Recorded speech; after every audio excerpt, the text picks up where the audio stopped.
નમસ્કાર. આજે આપણે વાત કરીશું પરખ વિશે. આ એક એવી નવી પહેલ છે જે આખા ભારતમાં સ્ટુડન્ટ્સનું મૂલ્યાંકન કરવાની રીતને પૂરી રીતે બદલી નાખવા માટે તૈયાર છે. તો ચાલો આને ઊંડાણપૂર્વક સમજીએ. ક્યારે એવું વિચાર્યું છે કે એક સ્કૂલ બોર્ડમાં આવેલા 95% અને બીજા બોર્ડના 95% વચ્ચે આટલો બધો ફરક કેમ હોય છે?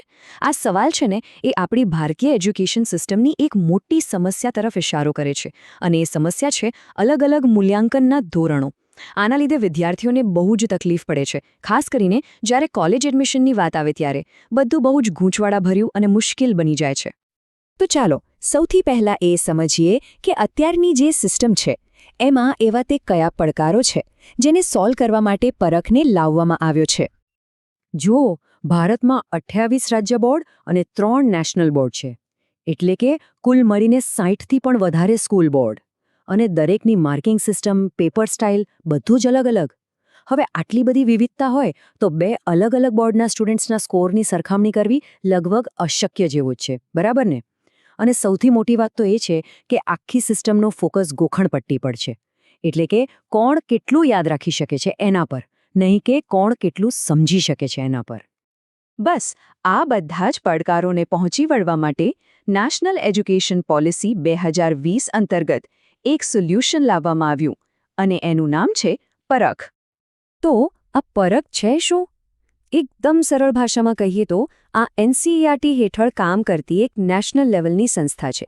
એનું મુખ્ય કામ છે દેશના તમામ સ્કૂલ બોર્ડ માટે નિયમો, ધોરણો અને ગાઈડલાઇન્સ તૈયાર કરવાનું, જેથી આખા દેશમાં જે એક્ઝામ લેવાય છે, જે મૂલ્યાંકન થાય છે, એમાં એક સૂત્રતા આવી શકે. પરખ નામ પાછળ પણ એક ઊંડો અર્થ છુપાયેલો છે. ચાલો એનો ફૂલ ફોર્મ જોઈએ. પી એટલે પરફોર્મન્સ, એ એટલે અસેસમેન્ટ, આર એટલે રિવ્યૂ અને એ એટલે એનાલિસિસ ઓફ, કે એટલે કે નોલેજ, ફોર એચ એટલે કે હોલિસ્ટિક ડેવલપમેન્ટ. આખું નામ જ એના મિશનને બતાવી દે છે. ફોકસ ખાલી માર્ક્સ પર નથી પણ સ્ટુડન્ટ્સના સર્વાંગી એટલે કે હોલિસ્ટિક ડેવલપમેન્ટ પર છે. પરખ ખાલી એક નવી સંસ્થા નથી. ના, એનાથી ઘણું વધારે છે. એમ સમજો કે આ એજ્યુકેશન વિશેની આપણી વિચારસરણીમાં એક બહુ મોટા બદલાવનો સંકેત છે. તો ચાલો જોઈએ કે આ નવો દૃષ્ટિકોણ કેવો હશે. અહીં સ્ક્રીન પર જુઓ, આ તફાવત બધું જ સ્પષ્ટ કરી દે છે. જ્યાં જૂની સિસ્ટમ ગોખણપટ્ટી પર ચાલતી હતી, ત્યાં પરખનું વિઝન છે 21st સેન્ચુરી સ્કિલ્સ પર ફોકસ કરવાનું. પહેલાં એ ચેક થતું હતું કે સ્ટુડન્ટ્સ કેટલું યાદ રાખી શકે છે. હવે એ ચેક થશે કે સ્ટુડન્ટ્સ શું કરી શકે છે, એટલે કે જ્ઞાનનો ઉપયોગ કેવી રીતે કરે છે. અને વર્ષના અંતે જે એક મોટી હાઈ પ્રેશરવાળી પરીક્ષા હતી, એની જગ્યાએ હવે નિયમિત રીતે નાના મૂલ્યાંકન થશે. તો આ નવી સ્કિલ્સ એટલે કઈ સ્કિલ્સ? એ છે એનાલિસિસ, એટલે કે કોઈ પણ વસ્તુનું વિશ્લેષણ કરવાની આવડત. બીજું છે ક્રિટિકલ થિંકિંગ, એટલે કે તર્કબદ્ધ રીતે વિચારવું. અને ત્રીજું છે કોન્સેપ્ચ્યુઅલ ક્લેરિટી, એટલે કે વિષયની ગોખણપટ્ટી નહીં પણ ઊંડાણપૂર્વકની સમજ. અને સાચું કહીએ તો આ એવી સ્કિલ્સ છે જે ભવિષ્યમાં કોઈ પણ ફિલ્ડમાં સફળ થવા માટે એકદમ જરૂરી છે. ઓકે, તો આપણે થિયરી તો ઘણી સમજી લીધી, પણ હવે સવાલ એ છે કે આ બધું હકીકતમાં કામ કેવી રીતે કરશે? પરખ પોતાના આ લક્ષ્યો સુધી પહોંચશે કેવી રીતે?